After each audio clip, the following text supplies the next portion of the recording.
Fala, companheirada, tá começando o nosso segundo episódio do Fala, companheirada, nosso podcast do PT, do Plano Piloto. Foi carnaval no Brasil, né? Ficaram de me ligar lá para abril, mas foram me chamar. Eu estou aqui, o que que há? Meu nome é Luiz Galvão, sou jornalista, militante do PT, militante da esquerda latino-americana. Quero agradecer ao Estúdio Ilha Brasil.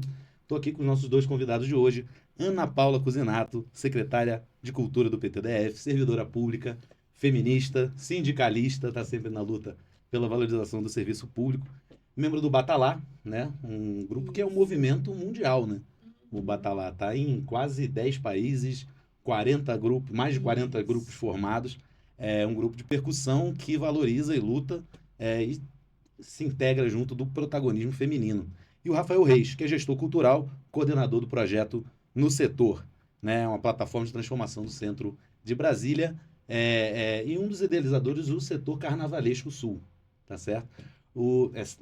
Tá certo, eu tô perguntando, na verdade, se eu não cometi algum... Na verdade, eu cheguei, já o setor carnavalesco sul já tinha sido idealizado, já existia, né? Então, eu sou um continuador aí do sonho que é ocupar o centro de Brasília com carnaval. Maravilha. Falando em carnaval, nosso tema do nosso programa de hoje. Carnaval de Brasília foi muito potente, teve muita gente na rua, muita festa, mas também muito descaso do GDF, muito bloco que tinha que sair, que não saiu, a prisão de coordenadora de bloco, não por acaso, talvez, um bloco LGBTQIAPN+, a deputado distrital tomando gás de pimenta na cara, que a gente se solidariza tanto com o Fábio Férez quanto com a Deise, coordenadora do bloco Rebu.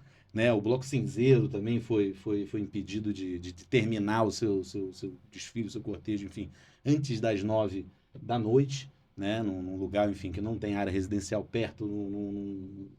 Eles dizem ter cumprido todos os acordos que fizeram com a polícia, e mesmo assim, parece que o GDF não gosta de gente na rua, não gosta do povo, não gosta do carnaval. Queria perguntar para vocês dois aqui, começar pela Ana Paula, qual que é o destaque, né? Já fiz aqui a comissão de frente aqui do nosso bloco de hoje, o destaque dela do Carnaval de Brasília, nesses dias de folia e de luta. Bom, a gente tem um grande destaque positivo que é como o povo construiu o carnaval, né? Há muito tempo o Carnaval de Brasília ele já se consolidou como um grande carnaval. Assim, eu vejo que o quanto a gente consegue, apesar do que é o governo do Distrito Federal, o quanto a gente consegue realizar uma grande festa e o quanto isso gera de economia, o quanto é importante o carnaval no Distrito Federal. E também a descentralização do carnaval, a gente vê o carnaval acontecendo para além do plano piloto, né? Mas eu acho que a gente tem que dar o troféu aí para o Ibanez mesmo, e principalmente para o spray de pimenta, gente. Não foi não só nesse ano que não começou nesse ano, mas o spray de pimenta no Carnaval de Brasília, ele uma situação assim muito grave, muito importante. A gente vai precisar encontrar uma estratégia, porque spray de pimenta é usado para finalizar bloco. Ele é usado, assim, eu já tomei spray de pimenta, meu filho, e várias pessoas relatam, não é usado como uma arma para conter uma situação, como deveria eventualmente ser. Não, ele é usado para finalizar bloco, para o incômodo desses policiais, eventualmente com a alegria, então, assim, não tem como você dizer que não tem um tumulto. O carnaval, por si só, é um tumulto positivo, né? E a gente viu de novo acontecer, por exemplo, no Lady Gaga, aconteceu isso. Do nada aparece spray de pimenta, as pessoas coçando o olho. Então, eu acho que um grande ponto para se avaliar nesse carnaval é como está o uso do spray de pimenta pela Polícia Militar aqui no Distrito Federal, estragando a nossa festa e sendo extremamente violenta. É uma violência profunda com a alegria, com a nossa festa, enfim. Acho que a gente tem que se aprofundar nessa questão e ver como é possível impedir esse uso aleatório do spray de pimenta. Inclusive, a vice-governadora Celina Leão, que ficou se metendo em desfile no Rio de Janeiro, criticando o desfile no Rio de Janeiro, mas não ajudou o desfile das escolas de samba aqui como deveria, né? E permitiu, não criticou, enfim, endossou, se bobear até condecora quem jogou spray de pimenta no olho do deputado Fábio Félix, na Daisy e nos Foliões, né? Rafael, você estava lá, né? Queria saber de você aí, o seu destaque do Carnaval de Brasília e seu relato desse episódio triste que ocorreu no Carnaval de Brasília. Boa tarde, queria agradecer o convite, né? É uma honra estar aqui no Fala Companheirada. O meu destaque sobretudo para quem acredita no Carnaval da cidade e que constrói o Carnaval todo ano a duras penas, né? Tipo, na dificuldade que é você colocar um bloco de pé e muito em cima da hora, né? Eu acho que a gente consegue unir, a gente consegue se incentivar, a gente conseguiu construir um grupo que pensa o Carnaval e que é um grupo que tem muita sinergia. Então, eu acho que eu dou destaque para isso, porque o Carnaval da cidade ela é feito, sobretudo, pelos carnavalescos que resistem ano após ano a essa dificuldade de pensar no modelo de governança, né? E aí, sobre a violência policial, eu acho que isso virou uma tradição, uma tradição terrível para se ter, né? Eu lembro que no primeiro carnaval pós-eleição do Lula, né, do de 2023, eu coordenei o setor carnavalesco sul. E eu levei spray de pimenta e parar no hospital. Por quê? Porque eu sempre tenho um cuidado, enquanto coordenador, na dispersão. Porque não adianta a pessoa ir pro nosso bloco, para nossa plataforma, ter uma experiência maravilhosa enquanto o som tá ligado e acabar o som ser agredido pela polícia. Né? E nesse ano, eu lembro que a gente tinha já desligado o som e tava praticamente todo mundo tinha ido embora. Só que as pessoas esperam muito carnaval. Então, assim, você tem uma vontade demais, uma vontade de continuar. Também tem a dificuldade de transporte. Então, muitas vezes as pessoas não vão embora, né? Nem porque não querem, porque o Uber tá caro, estão esperando o Uber dar uma diminuída, o valor do Uber dar uma diminuída. E eu lembro que 2 policiais foram para agredir 2 jovens negros, né? Que estavam esperando do lado de fora da nossa plataforma, né? E era no espaço especificamente. E eu fui falar assim, gente, por que vocês estão batendo nesses jovens, ok? Aí eu lembro que um dos policiais veio pra cima de mim e falou assim, quem você acha que é? Ele falou, eu sou coordenador, eu tava de crachá, eu tava de rádio. E o policial simplesmente pegou e jogou spray de pimenta em mim. E eu lembro que nesse dia, eu ia falar aquela palavra, eu me senti um lixo, porque além de eu estar ali como um trabalhador, né, a gente tem a responsabilidade, mas ele estava trabalhando. E do nada, assim, já tinha acabado, já tinha dispersado. Então eu sinto que para além do despreparo, né, e eu não quero generalizar, porque tem muita gente muito boa também, né, a gente de forma alguma quer ter um discurso de antagonismo. Eu acho que a direita quer muito que a gente entre nesse campo minado de negar a importância da segurança pública. Não é esse o caso, mas eu sinto que tem muita gente que tem raiva de quem está ali. E eu vejo muito isso, não sei se a Ana Paula concorda comigo, Sim. com essa. E a gente que faz um trabalho ali no setor comercial já vê muito quanto a polícia tem uma dinâmica de ser violenta com corpos periféricos, né? Com gente marginalizada que está à margem do que a gente acha que é a sociedade ideal e o imaginário que a gente tem, né? E Brasília é a cidade mais desigual do país, então acho que aqui isso é mais aflorado. Sim. Você chegou no setor em 2018, né? Eu cheguei em 2019, mas eu faço carnaval desde 2019. Desde o carnaval de 2020 eu já estava à frente, ajudando a pensar, a captar recursos, etc. E logo depois veio a pandemia, né? E veio a O que pandemia. mudou no setor, né? Eu acho que mudou não só no setor, mudou no mundo, mudou na nossa cidade. Eu acho que a gente teve ali um, uma valorização dos espaços públicos, uma valorização da cultura, né? A Ana Paula, nossa secretária de Cultura, ela sabe que a disputa em defesa da cultura ela é cotidiana, porque as pessoas falam, eu vejo até nos comentários as pessoas nas postagens, tipo assim, o governo tinha que estar colocando recurso, era na saúde, era no transporte, era na segurança, é como se fosse uma negação, tipo, não há. Só que a gente precisa, o carnaval é uma festa que ela reenergiza o trabalhador para continuar um ano, então assim, não tem antagonismo nisso. E até as pessoas que pensam com esse pensamento economicista, elas quebram a cara, porque esse carnaval foi o mais lucrativo da história do Brasil. 18,6 bilhões injetados na economia. Claro que não é só sobre isso, carnaval, é muito mais, é símbolo, encontro, é festa, enfim, é valorização da cultura. Acho que a nossa secretária de Cultura pode falar um pouco. Eu penso que a gente precisa quebrar esse mito de que o investimento na cultura é um problema, o que a gente tem que dialogar com a população, mas quando a gente.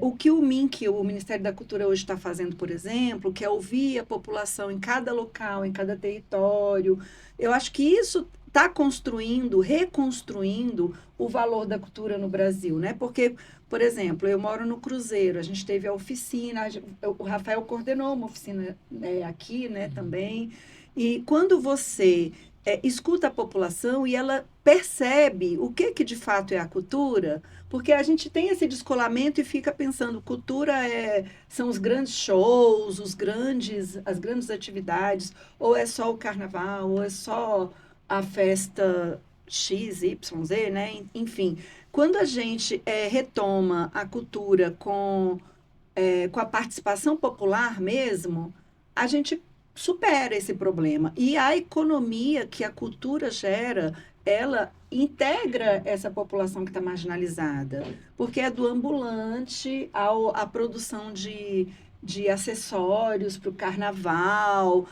o comércio de bebida, de comida, é uma série de questões.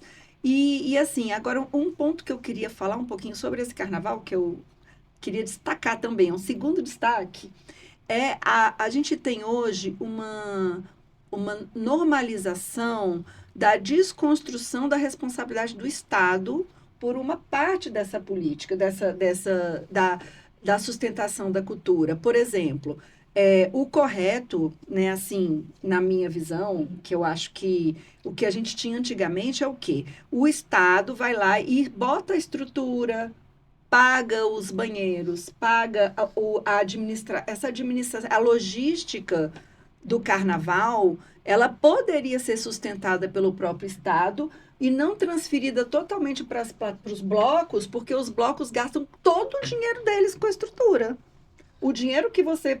Então, está transferindo toda a administração da estrutura do carnaval, que deveria ser fornecida, sim, em boa parte pelo próprio Estado. A questão dos brigadistas, é possível construir que isso seja já oferecido pelo Estado, porque, gente, o Estado precisa garantir a festa também, até justamente porque ela gera economia, porque ela gera alegria e porque é um desejo da população que essa festa aconteça. Não é verdade que a maioria, ou assim, a gente tem uma maioria feliz com o carnaval, né? Alegre, esperando o carnaval. É a grande festa da nossa cultura. Então, o Estado estruturar o carnaval seria possível, seria o ideal. E não a gente vê, o bloco recebe o dinheiro que ele deveria usar como carnavalesco, né? Assim, para a produção da cultura em si, para pagar os músicos, enfim, para fazer o carnaval acontecer, para a parte cultural do carnaval, para o fim do carnaval, tem que usar para banheiro químico, com um número absurdo de banheiros químicos que foi colocado esse ano, tem que administrar detalhes que deveriam ser fornecidos, já devia estar tudo pronto. Isso deveria ser bancado pelo GDF, gente. Não tem sentido os blocos que deveriam focar apenas na parte cultural do carnaval terem que administrar uma grande logística. Eu acho que isso daí é uma grande marca absurda no Carnaval de Brasília também. Tem uma precarização, tem um investimento, uma aposta no caos para transformar o carnaval numa coisa insalubre, uma coisa... Que é isso, por exemplo, o bloco do Cinzeiro, né? Antes das 21 horas já tinha sido dispersado, enfim, as festas no lago, nos clubes, eu ouço lá de casa durante o ano inteiro. Há uma perseguição porque é uma festa popular. Eu acho, assim, e eu tenho me dedicado muito a entender esse processo, né? A gente faz ocupação no centro de Brasília, que é um lugar muito estigmatizado, mas a gente tem uma dificuldade a mais aqui, que é a lei do conforto acústico, né? A gente chama de lei do silêncio, que é uma legislação que a gente tem, inclusive, uma dificuldade de convencimento interno no nosso próprio partido, que é de convencer a importância da economia noturna da economia da cultura noturna para a economia da cidade, porque gera emprego, porque gera arrecadação de imposto e movimenta e torna Brasília hoje é o terceiro maior densamento urbano do país. Então, assim, a gente está falando do DF e do entorno. A gente está falando uma capacidade de atrair pessoas de outro estado, né, para fazer o consumo do que está sendo produzido aqui de cultura, dos nossos produtos culturais. E eu sinto muito uma dificuldade do Estado entender isso, mas não só do Estado, de parte do parlamento entender isso, porque precisa mudar a legislação, né? A dinâmica do... A gente tem um problema com as entrequadras, então se a gente está fazendo um movimento de trazer bares para o setor comercial sul, justamente porque lá não tem moradia. Porque a gente tem um fechamento de bares em massa no DF por conta da lei do conforto acústico, do horário que tem que terminar. Ano passado eu lembro que teve o show do... No ano passado foi retrasado do Caetano da Maria Bethânia, e algumas pessoas da minha família vieram para assistir o show. E acabou o show, não tinha um restaurante aberto na cidade. Então, assim, como uma cidade do tamanho de Brasília não tem uma noite que receba bem os turistas, por exemplo? Com bares, restaurantes, casas noturnas. Então, assim, eu acho que o carnaval é um pouco do reflexo disso. Essa dinâmica de, tem que acabar 10 horas da noite. Tem que ter uma hora de dispersão. Tem que acabar por quê? Tá escrito aonde? Qual que é Vamos pensar em novos pactos, vamos pensar... E o próprio... A gente tem aqui uma dinâmica da judicialização, né? Então, tipo, a galera vai tentando por outros meios quando não consegue, né? E a gente tem vários territórios e blocos que tiveram a sua territorialização negada por esse tipo de conflito. Porque aí tem denúncia no Ministério Público, aí depois um juiz lá fala que não pode mais sair, e aí o próprio galinho não sai mais no seu território de origem por conta dos conflitos. E outros blocos começaram a ter os mesmos problemas. Então, eu acho que, assim, a partir do momento que teve o problema do galinho, se a gente tivesse pensado em como mediar os conflitos, isso não teria chegado para outros territórios. O Bloco do Amor esse ano teve que ir para um palco porque tem toda uma pressão para sair da S2, sendo que o bloco nasceu na S2. E recebemos um monte de reclamação esse ano no sul da produção. Mas as pessoas falam, cara, era muito mais lindo na S2, era muito mais lindo no trio, parece mais carnaval de rua, essa relação com o território ela é diferente. Só que aí tem toda a complexidade, porque hoje a Secretaria de Segurança Pública, ela tem um protagonismo na construção do carnaval que eu acho que às vezes, dependendo do olhar, ela é mais significativa que a própria Secretaria de Cultura e Economia Criativa. Porque a Secretaria tem esse veto, não pode aqui, não pode aqui, não pode isso, não pode aquilo, não pode aquilo outro. E acaba que a coordenação, eles vão empurrando um pouco por esse processo, com todo o respeito que eu tenho, mas a realidade é essa. E aí tem uma visão distorcida, né, da própria identidade daquela atividade.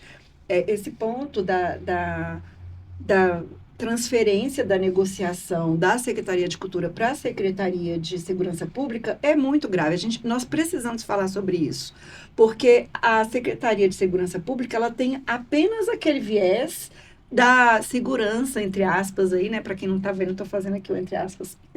Então, assim, mas tem esse viés que é, inclusive, militarizado mesmo, né?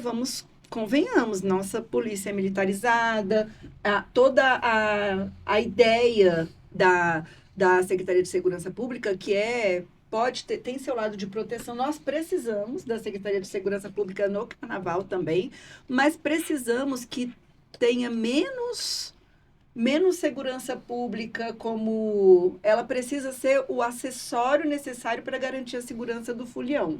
Ela não pode ser o ponto de partida para a estratégia do negócio carnaval, né? E isso está acontecendo. Então, assim, nós estamos impedidos quase de fazer cortejos, por exemplo. Como você faz cortejos com a visão que a segurança pública tem tido, né?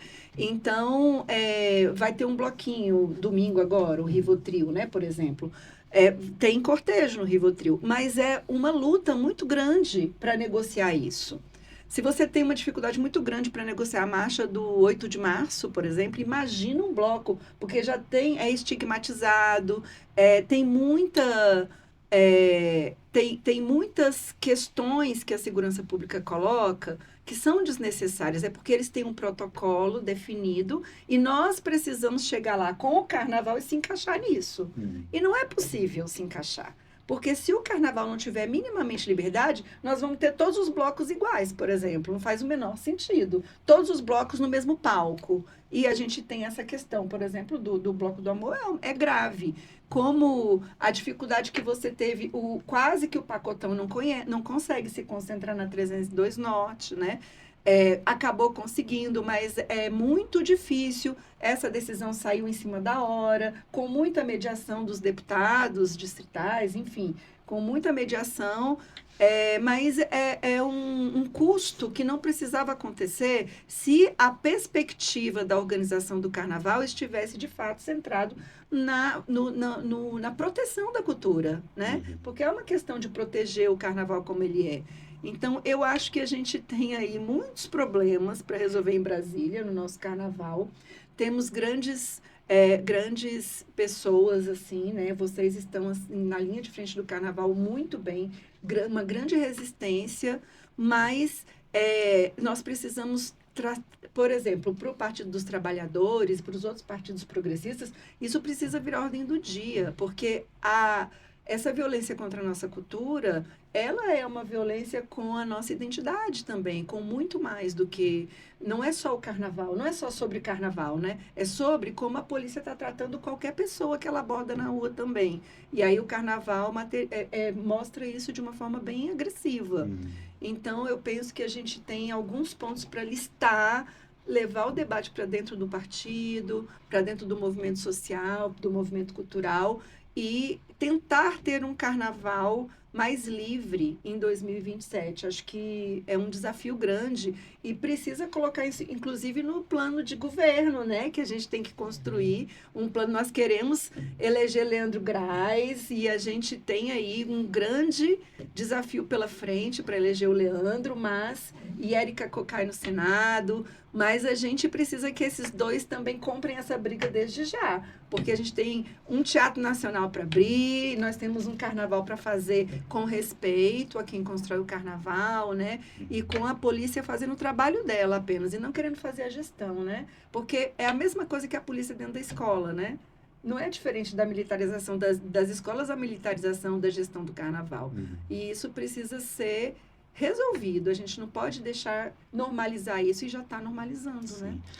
Eu me solidarizei com todo mundo, não solidarizei com os ambulantes, tão importante quanto também, que foram afetados, né, por essa perseguição. A direita tem mau humor com o carnaval. Acho que soma-se ao mau humor da direita com o carnaval, a essa estrutura em Brasília, a legislação, cria uma dificuldade grande para quem faz o carnaval aqui, né? Mas, pô, São Paulo, o prefeito de São Paulo deu uma declaração, falou, como eu ia imaginar que o bloco ia lotar? Cidade de São Paulo. É um mau humor. Eu acho que tem um pouco ibanês, um pouco com o metrô. Ele precariza, tem para criar um pouco caos.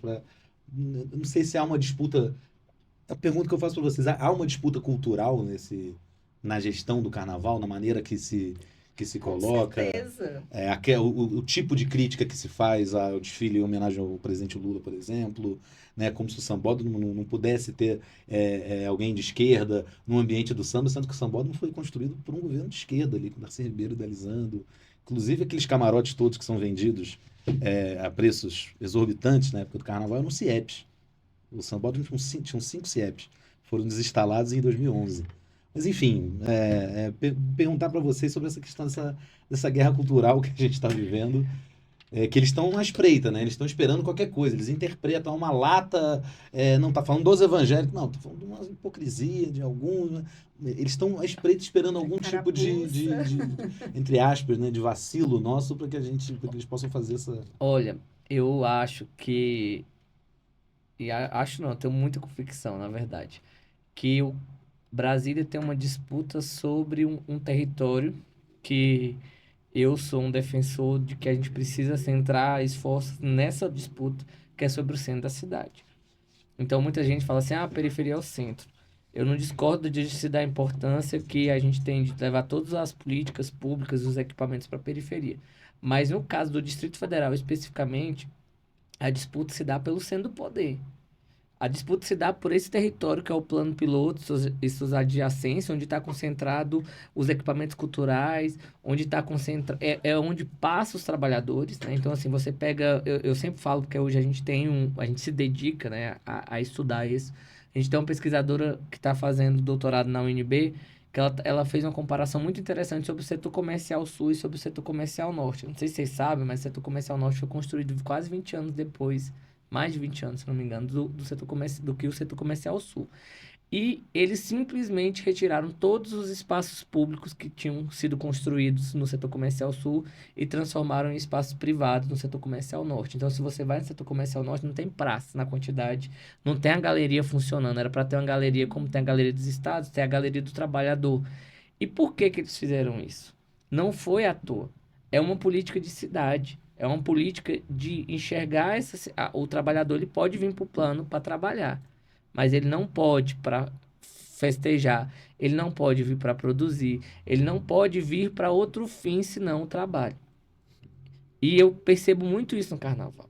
A gente fez um carnaval em 2023 que a gente fez 2 palcos. Um palco tava o Divinas Tetas, que é um bloco que a classe média de Brasília frequenta, e no outro bloco tinha o Na Batida do Morro, que é um bloco que a periferia frequenta. E você via uma diferença de classe, de público, e onde que a polícia foi jogar spray de pimenta? Eu faço uma pergunta para vocês. Sim. Foi no Divinas Tetas? Foi no da Batida do Morro, que foi o ano que eu levei spray de pimenta. Então, a disputa, ela tá sobre o território. Então, assim, às vezes as pessoas falam para mim, eu acho linda a fanfarra, porque as fanfarras atravessam a cidade, e eu também acho lindo. Mas a dinâmica vocês já imaginaram se e as fanfarras no DF, elas têm uma característica muito... Quem tem dinheiro para comprar o equipamento, não, Paulo? O instrumento, né? Que equipamento. Quem tem dinheiro para comprar o instrumento? Quem tem dinheiro para pagar o curso? Quem tem dinheiro é a classe média. E aí você tem uma passabilidade, você tem uma apropriação dos blocos. E se fosse o contrário? Se fosse na batida do morro, atravessando por debaixo das marquises? Vocês acham que... Então, assim, eu acho o movimento de fanfarra belíssimo, acho que tem que crescer, só que a defesa que eu faço é que a gente tem que ter esse olhar para os corpos que a gente não está acostumado a ver no plano piloto, a não ser para trabalhar, a não ser para servir o café, a não ser para cuidar do seu filho, a não ser para ser o cobrador do ônibus, a não ser porque é assim que funciona. E o carnaval é o momento em que a cidade desce para o plano piloto. Sim. Teve bloco para todos os gostos, bloco para gente jovem, bloco para gente idosa, bloco para LGBTQ. Então, assim, você democratiza a cidade no carnaval. E isso gera uma revolta em quem não quer esse processo. E um medo também das pessoas se sentirem empoderadas para fazer essa disputa. E eu falo da disputa que a gente faz no setor comercial porque a gente quer fazer essa disputa. O setor comercial não é só de quem mora no plano piloto. O setor comercial é do Distrito Federal. Então, a gente tem que receber todos os movimentos culturais, a galera do hip hop, a galera das fanfarras, a galera das balls. A gente recebeu ano passado lá na sede do setor mais de 20 balls, que é um movimento da galera LGBTQIA+, mais periférica, que faz um trabalho belíssimo, sem recurso nenhum de apoio. Nenhum. E isso gera estranhamento. Então, eu acho que a disputa e a raiva e o ódio que boa parte das pessoas tem sobre o carnaval vem desse estranhamento, dessa negação, porque eles sentem que o plano é deles. Sobre essa questão dessa disputa, né, dessa disputa ideológica sobre o carnaval, né, eu penso que a direita no Brasil, ela tem uma grande estrutura, assim, ela é muito baseada no neoliberalismo, né? Você puxa só o microfone um pouquinho. Tá bom. É muito baseada no neoliberalismo, a nossa direita, né? Assim, que é até uma coisa muito ultrapassada, mas é o que tem, é o que é dado para ela, né? Trump hoje. É neoliberal, mas... É isso, é uma coisa assim, até exótico a gente ainda ter neoliberalismo tão clássico aqui, né? Como alguns partidos que a narrativa toda é da década de 90, década de 0 aí. Mas assim, quando eu era adolescente, por exemplo, aqui em Brasília, a gente via muito uma tentativa de privatizar o carnaval, que era uma valorização muito grande do carnaval dentro de clubes, assim, e aí tinha muito, a divulgação disso era muito grande, né? Era muito forte.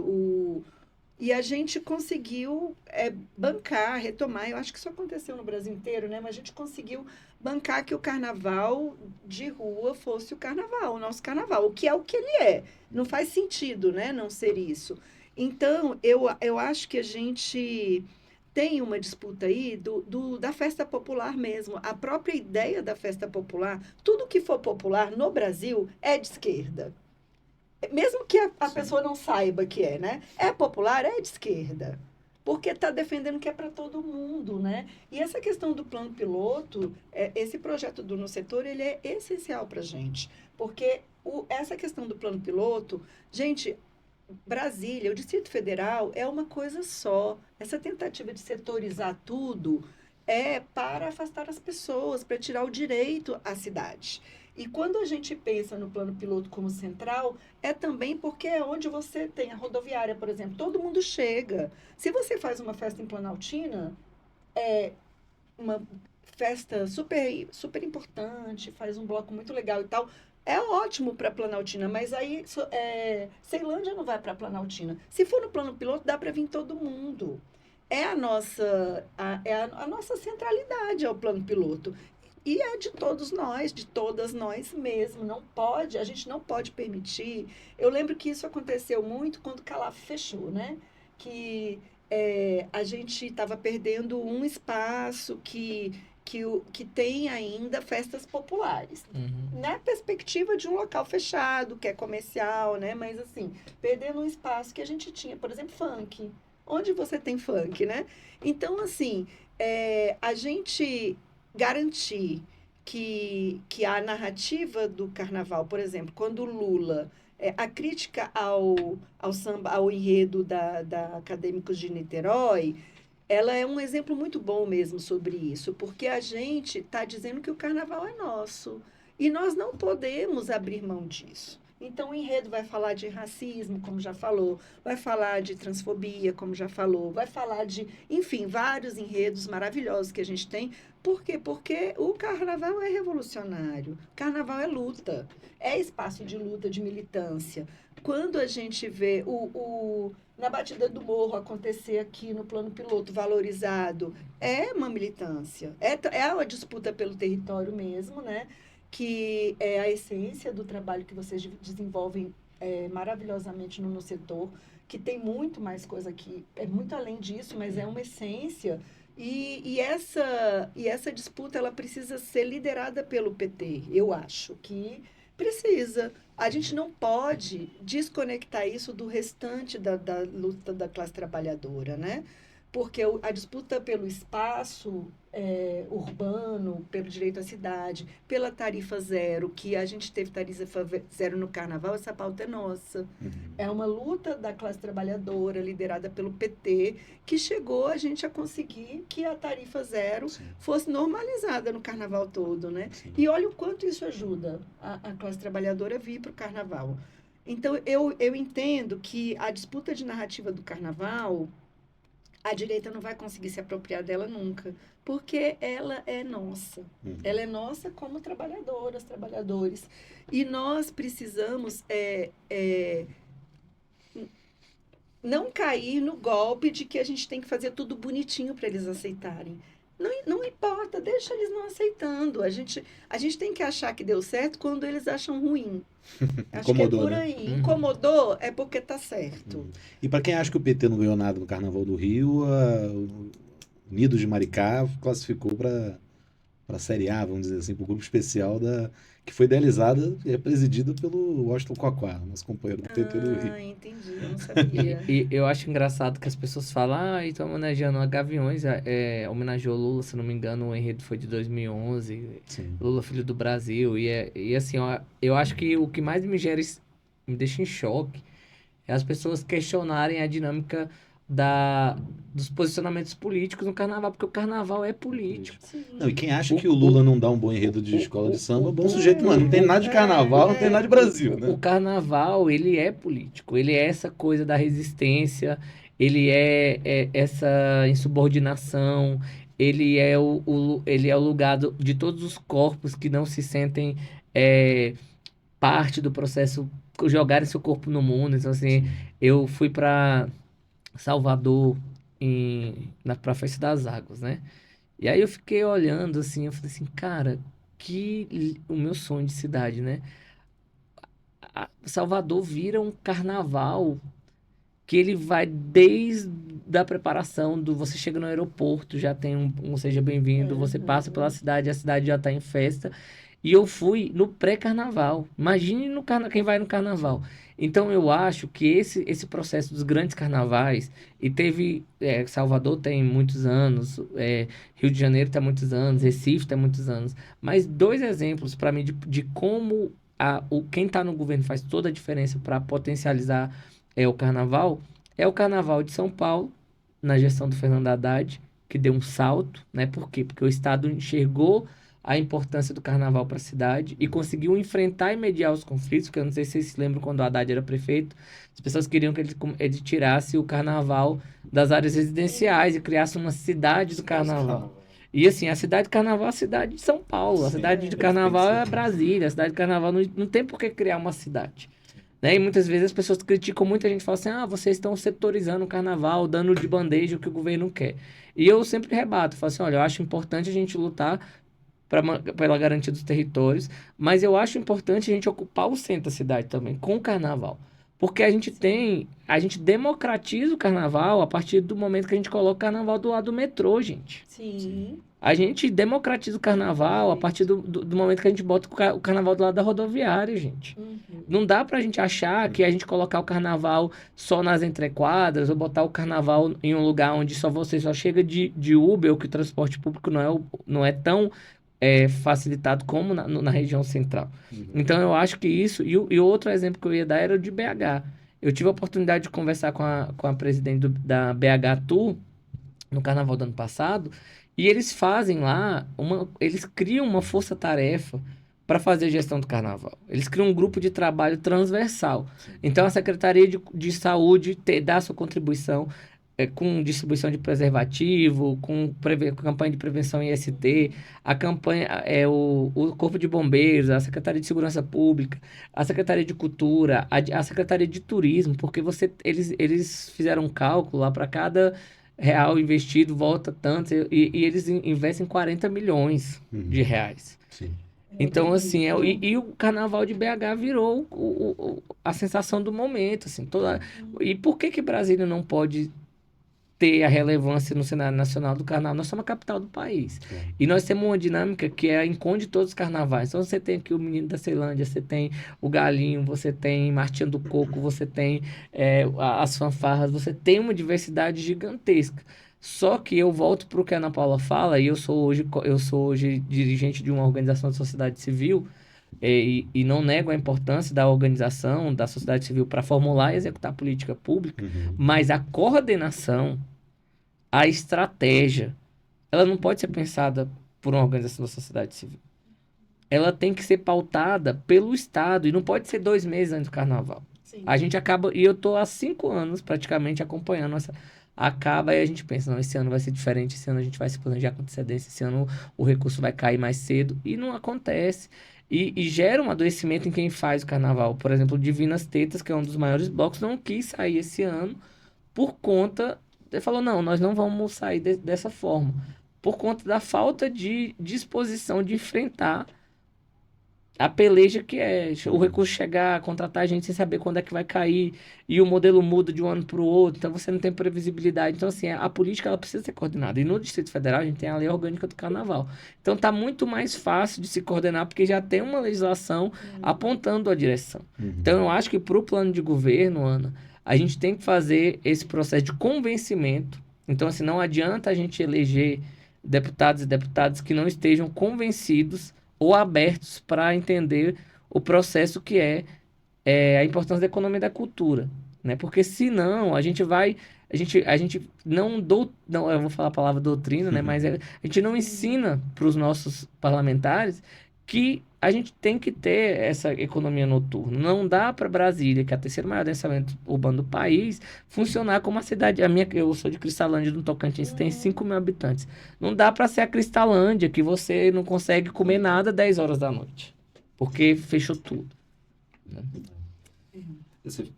Bons exemplos você deu de São Paulo e BH. Tem um companheiro do PT que foi secretário de Cultura lá em governos recentes, né? Juca Ferreira foi secretário tanto do Haddad quanto do Alexandre Calil, em Belo Horizonte, nesse momento que o carnaval dá uma crescida boa. Habituê da Feira da Ponta Norte, o nosso Juca Ferreira. Podia apresentar ele pro Cláudio Abrantes e botar ele um diálogo melhor. Quem sabe, né? Eu tô aqui com a Jararaca, que é uma publicação de vocês. Queria que você falasse um pouquinho sobre isso, o trabalho que vocês fazem também com a população em situação de rua, que em Brasília, proporcionalmente, é a maior do país, né? Eu acho que São Paulo é a maior, é a segunda maior, né? É. Então, o Jararaca eu sempre falo que no setor surge enquanto sociedade civil depois de várias coisas, projetos surgirem. Então, o setor Carnavalesco Sul veio antes do Instituto, o Jararaca veio antes do Instituto, o setor Criativo Sul veio antes do Instituto. E o Jararaca é um produto e um projeto de comunicação comunitária que a gente busca de uma forma muito poética e através do design, apresentar as nossas lutas e a dinâmica do centro da cidade. E a gente tem um convencimento, né? E a gente tem um processo de convencimento também de que a gente precisa lançar a luz sobre a comunicação popular e comunitária. Eu sinto muito, e aí eu acho que o PT ele tem uma dificuldade muito grande de compreender isso, né? Que a comunicação ele tem uma centralidade importantíssima e a cultura tem uma outra centralidade importantíssima. E a gente não pode abrir mão disso na disputa de sociedade hoje. Porque nós estamos disputando, sabe com quem, gente? Com as igrejas evangélicas. Que tem uma presença territorial e na vida das pessoas, e nos perrengues que as pessoas passam, seja para confortar, seja para ajudar com uma cesta básica, seja para fazer com que o filho de quem não tem condição de acessar, de ter uma aula de sopro, percussão, ter. Então, assim, a cultura é a nossa ferramenta de disputa e a comunicação ela é um instrumento para a gente fazer essa disputa. E hoje eu acho que nós pensamos como... Eu acho que o fenômeno do bolsonarismo ele traz muito isso, que assim, a gente tenta reproduzir o que o bolsonarismo faz com as suas estratégias, né? Mas a gente não pensa que o nosso público e a nossa forma de fazer política é diferente. Tem um Globo Repórter de 89, que eu acho que todo dirigente petista atual tinha que assistir, que ele narra toda a campanha eleitoral da Luiza Erundina e das primeiras vitórias do PT nas eleições municipais pós-ditadura militar. Tá no YouTube. No YouTube. É maravilhoso. Assim. E lá eles mostram o tripé do que o PT, de onde o PT surgiu e tem uma dinâmica se não me engano, é o Boris Casoy que apresentava na época. Ele fala assim... Joemir Detti. Que é o que fala dos garis anos depois, do lado do Boris Casoy. E aí ele fala assim, a campanha da Luiza Erundina, ela foi irreverente, ela foi criativa. E ela tratou de 3 dinâmicas. Primeiro, as comunidades eclesiais de base. A segunda, o sindicalismo. E o terceiro, os intelectuais, as universidades e tudo. E hoje, olhando para o nosso partido e para os desafios que a gente tem, tanto para reeleger o presidente Lula, quanto para governar e para eleger o Leandro, a gente precisa modernizar os conceitos. E a gente precisa modernizar a estratégia também. Porque a gente fala de sindicalismo hoje como se a gente tivesse... Aí você falando de neoliberalismo, como se a gente estivesse lutando contra a ALCA. Eu fui uma criança que acompanhei os meus primos que estavam na faculdade lutando contra a ALCA. Mudou, cara. Então, assim, hoje a gente tem uma precarização das relações de trabalho que, se a gente quer enfrentar com seriedade, a gente tem que pensar como que a gente supera a pejotização, né? Que é um resquício aí da reforma trabalhista do governo Temer. Como? Né? A pergunta de $1 milhão. Como? A gente vai retomar a dinâmica da CLT? A gente vai... Então, assim, e o mundo todo sofre com isso. Eu estava conversando esses dias com um companheiro sobre economia solidária, né? E a gente tem um olhar muito sobre essa dinâmica. A gente tem que pensar mais no cooperativismo para superar. E o jornal, ele trata muito dessa lógica de cooperação. É um jornal construído a muitas mãos. Acho que a cultura, Ana, tem que absorver muito do cooperativismo, porque hoje eu tenho um pavor das pessoas que falam, você é um empreendedor. E aí as pessoas querem que a gente faça o trabalho com a população em situação de rua, falando, você é um empreendedor. Eu falo, gente, não existe isso. Porque quando você fala que a pessoa que está em situação de rua ela é um empreendedor, você joga a culpa do fracasso do negócio que ela vai em cima dela. E aí tudo que ele já tem uma autoestima baixa, ele já tem um processo de dificuldade de se inserir no mercado de trabalho. Como é que eu vou falar para essa pessoa que ela é uma empreendedora, que ela tem que poupar, que ela tem que pagar o MEI, que ela tem que isso e que aquilo, sendo que não é por aí. O que a gente tem que pensar é como que o cooperativismo pauta a cadeia produtiva da economia e da cultura. Como que a gente vai modernizar a dinâmica de discutir o sindicalismo? Meu companheiro é bancário. Quando ele entrou na Caixa, de todo mundo que entrou com ele, acho que ele é o único sindicalizado. E as pessoas falam assim, para que eu vou pagar sindicato se não sei o que? A gente está perdendo a disputa no campo da narrativa sobre o processo de defender o sindicalismo. E o Lula, né, eu tive o privilégio de visitar o Sindicato dos Metalúrgicos de São Paulo. E o que eles construíram de São Bernardo, do ABC. Do ABC. Eu fui em várias fábricas e fui no sindicato. Eles construíram ali, cara, algo que foi fundamental, né, para fortalecimento do Partido dos Trabalhadores. Porque você tinha uma base social, mas você tinha uma sofisticação na tática da disputa política. Então, o que eu acho que hoje nosso principal desafio, no campo do carnaval também, a gente precisa disputar corações e mentes. Não adianta a gente achar que... E aí eu vejo muita gente no nosso campo assim, como que a pessoa não gosta de carnaval? Como que a pessoa não é carnaval? Cara, tem que ser o contrário. Assim, como nós vamos convencer a cidade de que o carnaval faz bem para a alma, para a saúde mental, para a geração de emprego e renda, nós temos que fazer esse convencimento, porque senão é uma coisa que desce de goela abaixo e as pessoas não se sentem parte desse processo. Então eu sinto hoje que o principal desafio nosso, que somos carnavalescos, é pensar na ocupação da cidade durante o ano inteiro. Que tenha os artistas, que tenha um batalá ensaiando, e que tenha a fanfarra ensaiando, e que tenha os blocos que se apresentando nos bares e restaurantes. A gente tem que sensibilizar a nossa legislação, né? Flexibilizar, na verdade, para que as pessoas possam ir até 2 horas da manhã, porque não tem bar que se sustente. Porque assim, você pensa, a pessoa trabalha, e aí ela sai do trabalho e vai para um bar. Se ela passar em casa, tomar um banho, ela chega às 7 horas. E 10 horas já está começando o processo de fechar. Como que o empreendedor vai pagar os funcionários, vai pagar o aluguel, vai pagar tudo? Então, essa conta não fecha.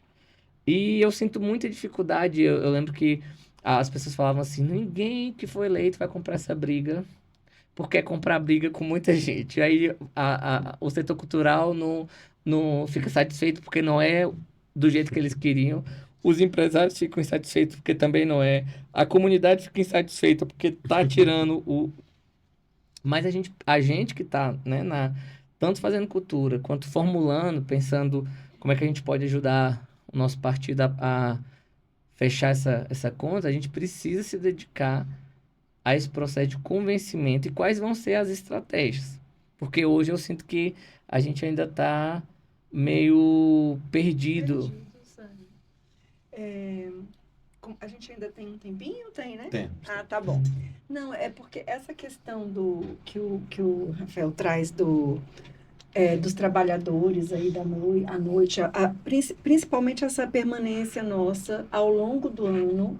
Acho que, gente, o carnaval não precisa, ele é uma festa concentrada ali e tal, né, nos seus dias, mas para além do Carnabril, né, que é uma festa também que dialoga aí com o aniversário da cidade, a gente precisa mesmo ter pontos até para que a comunidade lembre, né, toda a comunidade cultural e a sociedade toda, Brasília inteira lembre que a gente está preparando o carnaval. Eu lembro que eu cresci na rua de cima da Aruque, ali, né, no Cruzeiro, e era o ano inteiro o ensaio. E hoje, o batalá não pode ensaiar de manhã na Aruque. O Rafael já acolheu a gente, porque a gente não consegue local para ensaiar por conta lei do silêncio, que é um grande problema, e é um grande problema no PT. Nós vamos ter que enfrentar esse debate. E nós temos que bancar que isso seja compromisso de campanha, sim, do Leandro Graz. Não sei se tem muito a ver com a Érica, mas a Érica já apoia, né, a nossa luta. Mas a gente precisa, porque são problemas que é tão absurda essa lei, é uma lei muito absurda, porque ela não faz sentido. É uma quantidade de silêncio, os decibéis são absurdos, né? Ela é um absurdo, essa lei. E para além do impacto na economia, é o impacto na juventude, por exemplo. Para onde você vê os jovens ali naquelas 2 quadras da Zanotti que são muito cheias, que é onde tem o Mendes, né? Assim, isso, que são muito frequentados por estudantes da UNB, por exemplo, né? Citando um exemplo que é um local onde tem muito jovem. Você vê ali para onde essas pessoas vão quando acaba, quando tem que fechar tudo, quando tem que parar tudo? Você fica sem o exercício da juventude mesmo, que é para a gente estar na rua à noite, sim, é para a gente ocupar as noites na cidade, para virar à noite, para se divertir. Não tem cabimento você impedir que a juventude viva isso, né? Que os jovens trabalhadores e estudantes que saem das suas rotinas e não podem se divertir até o que a gente viveu. Todo mundo teve esse direito, né? E aí a gente está impedindo com essa lei uma série de questões para além da questão cultural, social também. A gente tem aí uma situação muito absurda. E assim, eu acho que a gente precisa enfrentar esse debate no PT.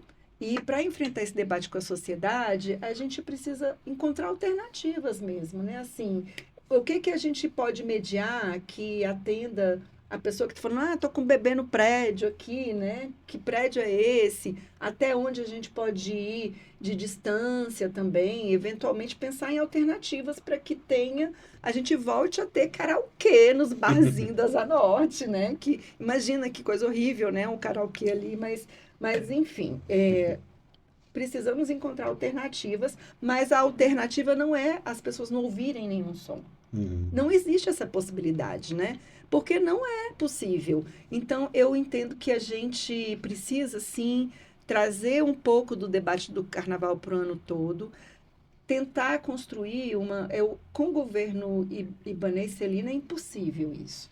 Mas tentar já pensar como a gente vai construir para que essa gestão do carnaval seja feita com a responsabilidade que o Estado tem que ter com ela e principalmente ouvindo, ser participativa, né? Ouvindo quem faz o carnaval e que está aí nessa liderança do carnaval realmente popular, né?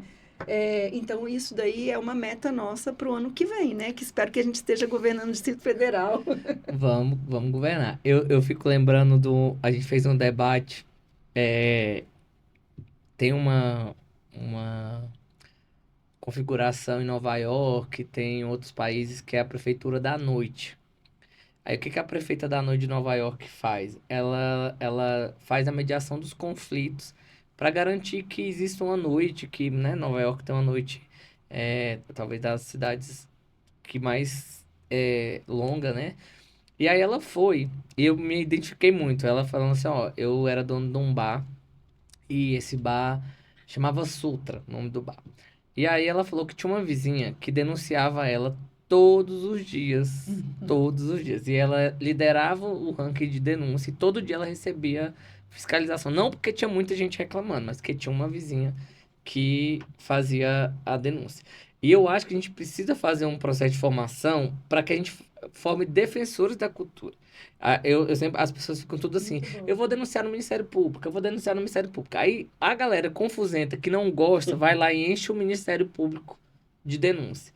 A gente tem que começar a formar a nossa galera, e a Ana Paula depois pode, para ir lá encher o Ministério Público de defesa também. Porque a galera, porque fica, e a gente sempre vai em debate com o Ministério Público, a gente é chamado, o que fica são as reclamações.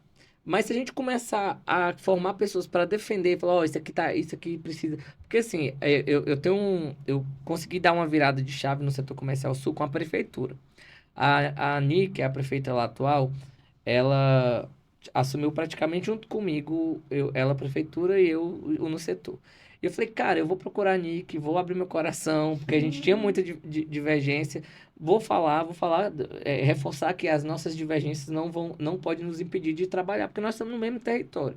E eu falei, ó, Nick, eu acho o seguinte, primeira coisa, nós temos uma divergência significativa na dinâmica do que eu acho que é a solução para a população em situação de rua. E o que você acha? Eu sou um pesquisador e eu me pauto pela literatura que existe. Então, assim, se você me mostrar um país do mundo que resolveu a dinâmica da população em situação de rua com o que vocês acham que resolve, você vai me convencer. Mas eu acredito em política pública. O Haddad, que eu falei para ela, do Haddad, que quando foi prefeito de São Paulo, criou a política chamada de braços abertos, que ele criou um grupo intersetorial, que também era transversal, que tinha gente do governo todo para encaminhar, e foi uma política premiada em vários lugares, pela ONU, etc. E o segundo ponto a gente quer retomar as ocupações no setor comercial sul. Então, ao invés de você falar assim, não pode, não tem como, eu vou proibir, vamos pensar o que nós vamos fazer para resolver e conseguir mediar os conflitos. É isso que a prefeita de Nova York faz. É pensar assim, tem ruído, então o bar tem que investir no isolamento acústico. Tem problema de estacionamento, então a gente vai orientar a galera a ir de Uber.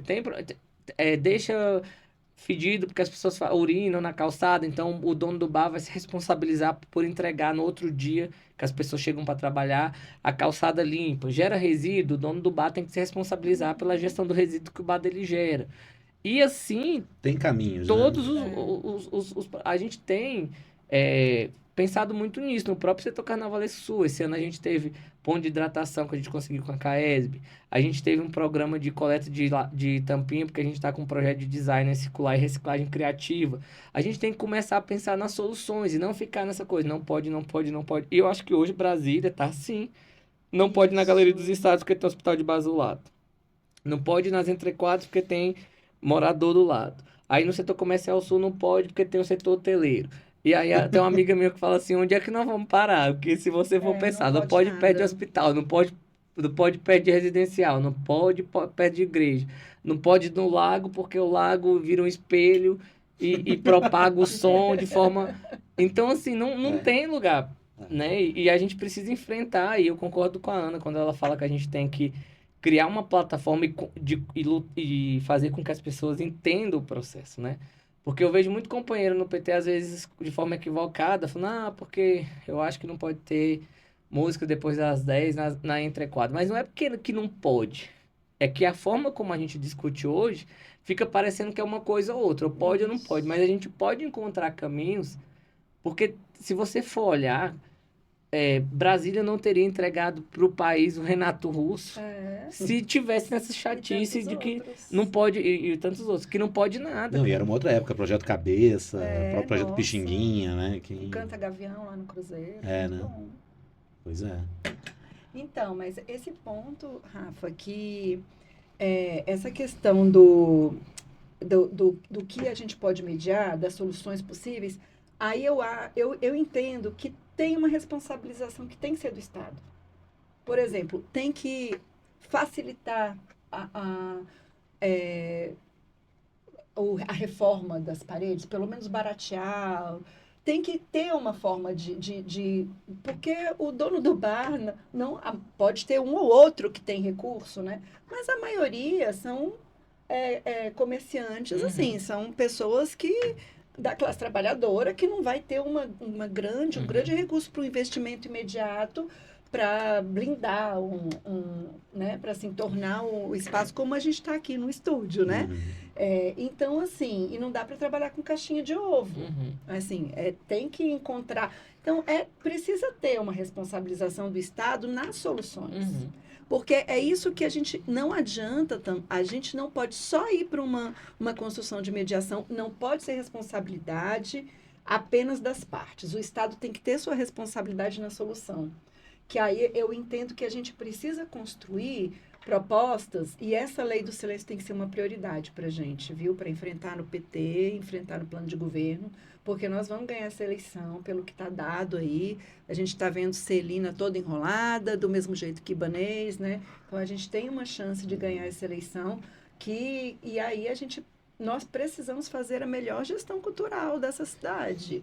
E passa por resolver esse problema. E não dá para ser responsabilidade só das partes. A gente precisa fazer com que esse dono de bar tenha condições de resolver esse problema dentro do que foi estipulado como possível, sem um endividamento, enfim, sem ter que repassar o preço para a porção de frango a passarinho também, né? Sim. É isso. E Ana, eu concordo muito contigo, assim, eu tenho falado esses dias que a dinâmica da economia criativa, ela é muito subestimada.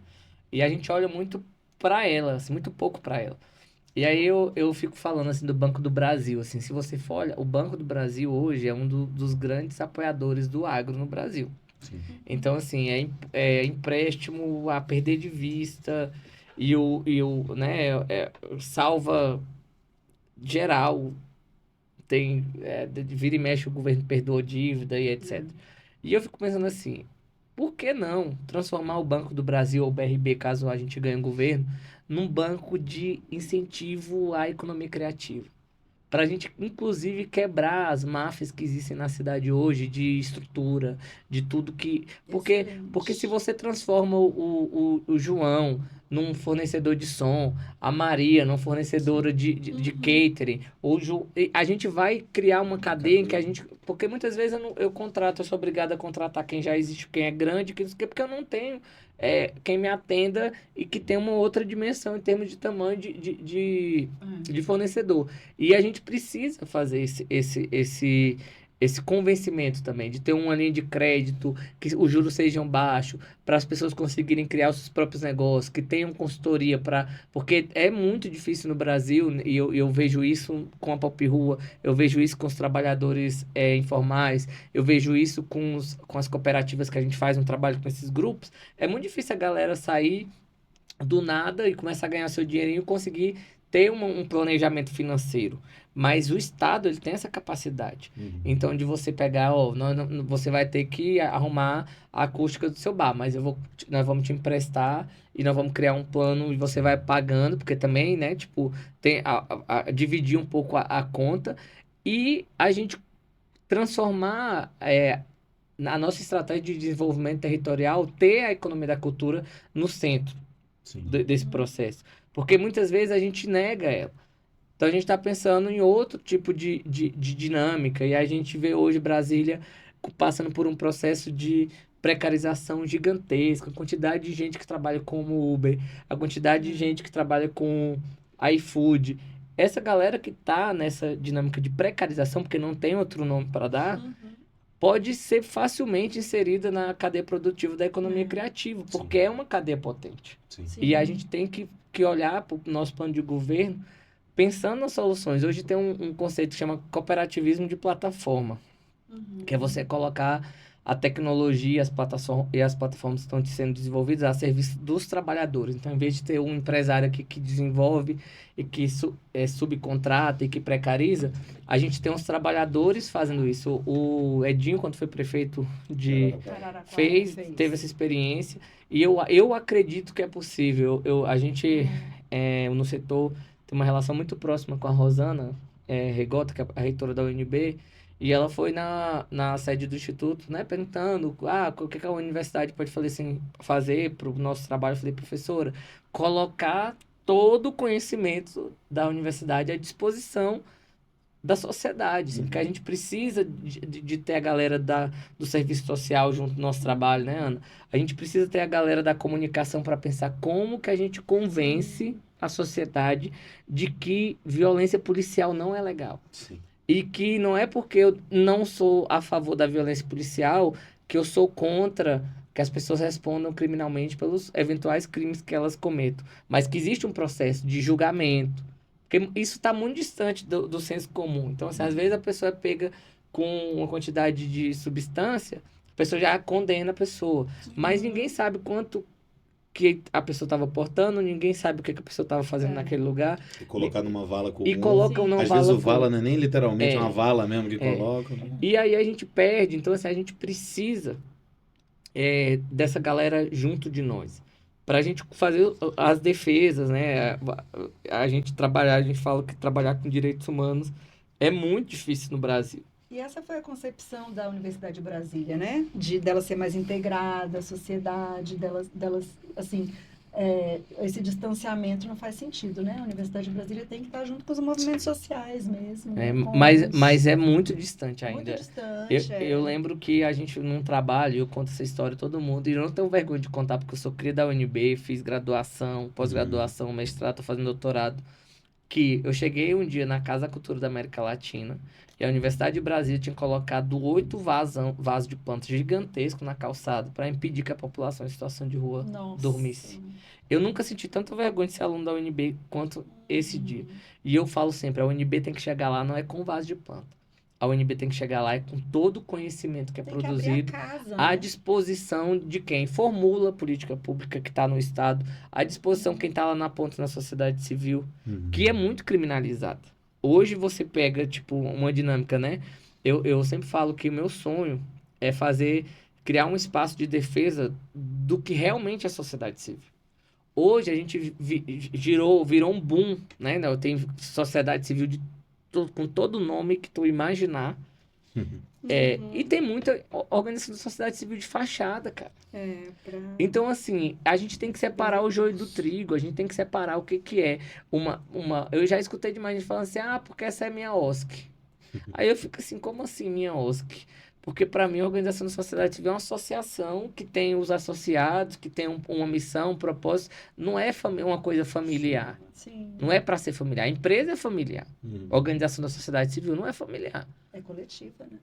Não é para ser de uma pessoa só. Sim. Empresa é de uma pessoa só. Agora, a organização da sociedade civil, não. Não é para não existir sede. Não é para não ter trabalho de base. Não é para não fazer nada e só rodar recurso público. Então, quando eu vejo o Ministério Público questionando, eu falo assim, cara, tem que questionar mesmo, porque recurso público tem que ter seriedade.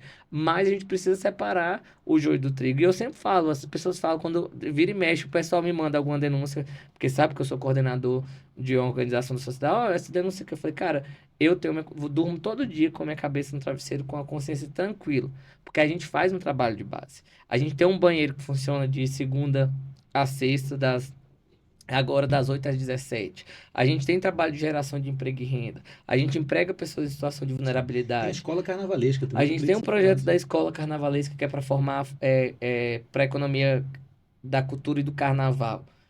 Mas não são todas as organizações que funcionam dessa forma. Tem muita organização que se especializou em gerir recurso público que não faz nada além disso. E essas organizações, elas têm que ser separadas do que o trabalho do que no setor faz, do trabalho que outras organizações pela cidade fazem. Sim. Porque aí, nesse processo, quando você fala mal de uma organização, você joga todo mundo. Você joga no setor junto da Oscar, que movimentou 25 milhões para comprar 500 bolas para uma cidade que tinha 500 pessoas. Tipo, e aí tem só os escândalos que o orçamento secreto proporciona. Sim. Então, a gente precisa separar e entender que a organização da sociedade civil, ela ajuda o Estado a executar, mas ela não é responsável. Então, assim, agora mesmo eu tenho orgulho e eu posso falar porque já deu certo, a gente ganhou um edital do Ministério dos Direitos Humanos para criar aqui o primeiro ponto de apoio para a população em situação de rua, que é uma política do governo federal, que a gente tentou trazer uma perspectiva que fosse muito mais sobre um espaço cultural, um centro de convivência, e nós vamos começar a tirar isso do papel agora em março, lá no setor comercial. E a gente faz isso junto com a Joana, que é do Movimento Nacional de População em Situação de Rua. A gente faz isso junto com as pessoas que têm trajetória de rua, que compõem a nossa equipe, que estão hoje olhando e falando, Rafael, isso aqui não funciona porque quem está em situação de rua não vai conseguir fazer esse curso com essa carga horária.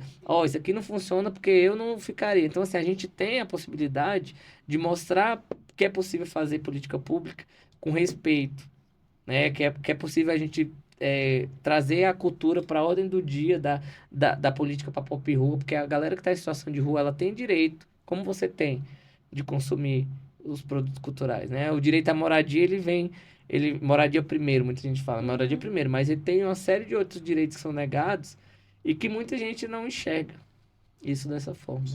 Sim. Ana, queria te perguntar, para a gente estar fechando já o nosso papo, perguntar sobre o Batalá, como que ele entrou na sua vida, como são as oficinas, Porque assim, eu te vejo tão feliz, cara, tocando batalá. É, né? Primeira vez que eu te vi tocando batalá, inclusive, foi lá no setor. Aham. Foi no 2023, eu acho.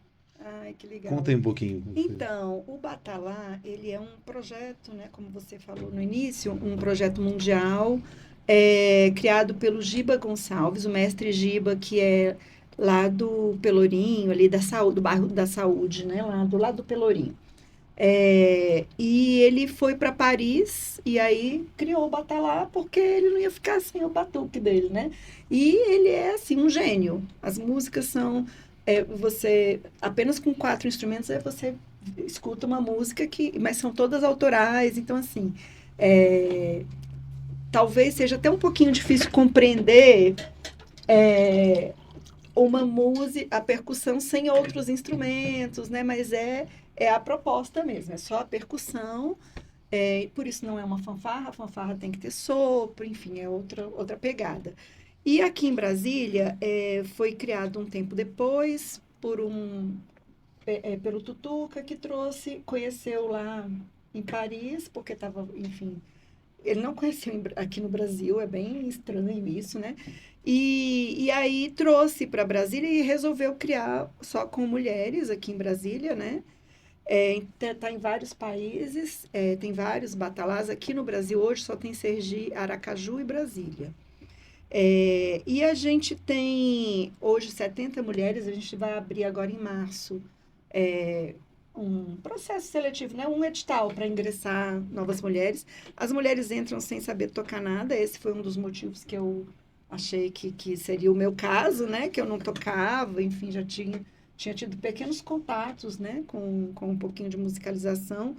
E, assim, o fato de ser só de mulheres atrai bastante, porque esse espaço da cultura, o espaço da percussão especificamente, é um espaço muito machista, é difícil, não é um espaço fácil.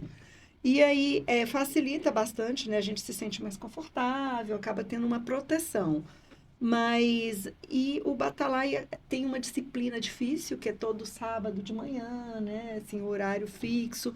Mas ele tem uma fórmula, assim, que funciona muito bem. As pessoas gostam, a gente consegue se colocar, todas somos voluntárias, né? Não tem uma gestão que não seja voluntariada, mas a gente consegue, assim, manter a essência do Batalá e, ao mesmo tempo, ter uma relação interna, uma integração interessante, assim, a gente...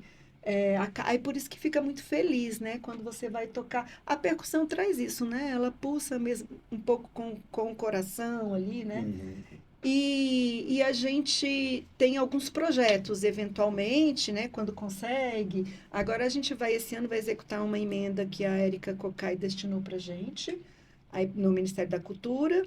E nós vamos para algumas escolas, né? Assim, vamos para o presídio feminino, para algumas escolas, levando um pouco mostrar um pouco o que é a percussão, a mulher na percussão, e tocar com elas, né? Então, a gente vai fazer algumas escolas, feiras. Então, sempre a gente tem esses projetos. E a gente tem uma atividade bem interessante, que a gente tem um bloco lá na Lavagem do Bonfim, né? Assim, não é aqui em Brasília, até meio exótico, mas assim, a nossa atividade principal anual é o nosso bloco Orixalá, que é no cortejo da Lavagem do Bonfim. O mestre Giba vem todo ano, né? Então, todo ano a gente junta dinheiro, para isso que a gente se apresenta, junta dinheiro, um perrengue danado, né? E faz essa produção do bloco, toca no bloco, é um cortejo de 8 quilômetros, mais ou menos. Em Salvador. Em Salvador, isso, na Lavagem do Bonfim, que é uma delícia, gente, assim, a coisa... Aí, assim, a alegria é muito grande mesmo. E acabou que eu comecei a me interessar mais pela percussão, estudar um pouquinho, né?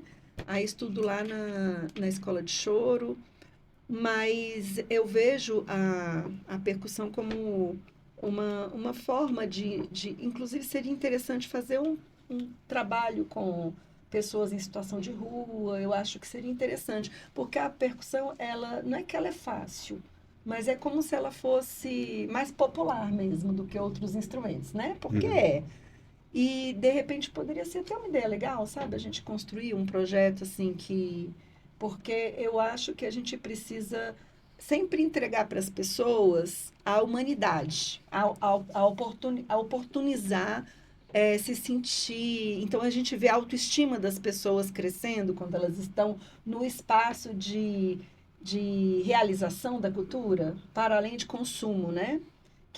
Os dois são importantes, mas a realização, ela tem você trabalha um pouco da nossa essência, né? A expressão da nossa essência ali, quando você está tocando, gente, eu só não vou convidar vocês, porque a gente realmente só pode ser para mulheres, mas é uma coisa deliciosa. Legal. E assim, realmente eu estou na direção do Batalha agora, é um perrengue danado, porque dá muito trabalho. Aí essa parte é um pouquinho mais difícil, né? Porque a gente não terceiriza nada, faz tudo. Os instrumentos vocês fazem também. Uma pessoa lá em Salvador, tem um grupo, uma comunidade que acaba sendo ajudada pela produção dos instrumentos. Então, são todas feitas lá na periferia de Salvador. Entendi. Todos os instrumentos. Estamos finalizando aqui. Eu gosto sempre de perguntar, para quem eu acho inteligente, pro Bolsonaro eu não pergunto não, que ele vai falar o livro do Ustra, aquelas coisas todas. Sempre que as pessoas que eu converso, que eu acho inteligente, que vale a pena para nossa audiência, vocês indicaram algum livro, algum filme que vocês estejam lendo. Rafael, além da Jararaca, que eu imagino que ele vai indicar pra gente a leitura da Jararaca, o que você indica pra gente assistir ou ler, Rafael? Eu tinha separado um livro aqui, mas eu vou por outro caminho, porque você falou aí sobre a dinâmica da percussão, de ensinar a pessoa em situação de vulnerabilidade. E eu acho que o nosso principal desafio, né, para quem faz um trabalho como a gente faz, é um trabalho em rede, é romper o ciclo da pobreza, é romper o ciclo da violência. E eu acho que a cultura ele tem esse papel, assim como o Bolsa Família tem. E eu vou indicar um documentário, um curta, que é antigo, que chama No Devagar Depressa dos Tempos, que é um documentário que conta o projeto piloto do Bolsa Família na cidade de Guaíbas, no Piauí, se eu não me engano. E ele traz a perspectiva do rompimento desse ciclo de pobreza, de violência doméstica, porque foi implementado com foco nas mulheres fazendo a gestão desse recurso. E é muito emocionante, assim, porque você vê um recursinho que, né, para o Estado é pequeno, mas na vida daquelas mulheres conseguiu romper esse ciclo de pobreza. Que a mãe consegue comprar o material escolar do filho, que o marido não dava dinheiro e bebia de cachaça. A mulher consegue se separar porque ela não tem mais aquela subordinação que ela tinha antes. Então, assim, eu assisti e me emocionei muito, assim, porque eu acho que muitas vezes a desigualdade ela é escondida, ela é mascarada, né? E eu acho que esse documentário ele é muito sutil, porque ele mostra como a gente vive num país desigual, ainda, né? Porque a gente não superou. Então, assim, de vez em quando eu vejo a Ana no Café com Escuta, lá do setor comercial, e eu queria, para quem estiver nos escutando, assim, que quando tiver a oportunidade de passar lá, porque muda muito, né? E eu vejo que quando as pessoas têm acesso, a gente esse ano saiu com um bloco Boca de Rango, a deputada Érica até foi prestigiar, que é um bloco pensado pela população em situação de rua, que foi treinado pelo Marcos do Folha Seca, ensaiaram algumas vezes na correria, mas que é esse processo, assim, você vê o respiro que a cultura dá. E é fundamental para romper esse ciclo de pobreza e para que as pessoas possam pensar em outros caminhos, né? Legal. E você, Ana? O que você indica Então, pra gente? eu tinha trazido aqui um livro, eu vou só citar o nome, porque eu adoro, porque é um conto bem pequenininho de Saramago, que eu acho que não é tão conhecido, o conto da Ilha do Desconhecido, da Ilha Desconhecida, do Saramago, um livrinho bem fininho. Gente, e ele tira a gente, assim, tira da gente uma emoção, uma coisa muito rápida, leitura rápida, mas é uma delícia, sabe? Fica aí a dica. Mas agora eu vou pegar nessa pegada aqui, mudando, né, a ideia, que eu ia falar um pouquinho sobre o livro, mas mudando aqui, vou convidar vocês para assistir um documentário que não tem nem a pretensão de ser um documentário muito formal, mas chama Caminhos para Casa, que a gente fez lá pelo MPDFT, onde eu trabalho, né? Eu trabalho no Núcleo de Direitos Humanos lá, são 3 personagens aqui de Brasília, da população, que saíram da situação de rua, né? E que a gente apresenta, eles contam como foi essa trajetória. E isso é uma ideia do enfrentamento à porofobia, né? Porque até no nosso partido, em todo lugar, né? Na sociedade toda, a porofobia é muito forte, então fica a dica de assistir esse documentário curtinho lá, talvez tenha uns 15 minutos, não lembro direitinho, tá lá no YouTube do MPDFT, lá no YouTube, procura Caminhos para Casa, que vai encontrar, e aí eu acho bem interessante, porque a gente aproveita e fecha nessa pegada de enfrentar também essa discriminação com as pessoas que estão numa situação de vulnerabilidade extrema e que precisam muito das nossas políticas públicas, né? Boa. Boa. Quem faz essa pergunta sempre no final das entrevistas é o Breno Altman, que eu gosto muito. Sempre pergunta um livro, não sei o que. Alô, Breno Altman, queremos você aqui. E eu não tenho constrangimento em roubar essa pergunta dele, não. Porque tem um filme que eu gosto muito, Carteiro e Poeta, vocês já assistiram? Sim, adoro. O filme do exílio do Neruda, na Itália. A única sim. pessoa que ele convivia era um carteiro, que lá pelas tantas começa a aprender com o carteiro. Ele obviamente também o carteiro aprende com ele. O carteiro rouba uma poesia, não sei se vocês lembram dessa parte, rouba um esboço de poesia e usa para conquistar uma mulher. O Neruda, quando sabe, fica bravo, né? Que roubou meu poema. E o carteiro fala, não, a poesia não é de quem faz, é de quem precisa dela. Né? Então, eu que estou começando um podcast agora, estou precisando pegar umas perguntas dos outros para render. Gente, queria agradecer muito vocês. Nosso Fala Companheirada de hoje está terminando. Como diz o compositor Dalto, ninguém vai dormir nosso sonho, então vamos atrás dos nossos sonhos, porque o que cai do céu é chuva, o resto só vem com luta. Um abraço, até a próxima, gente.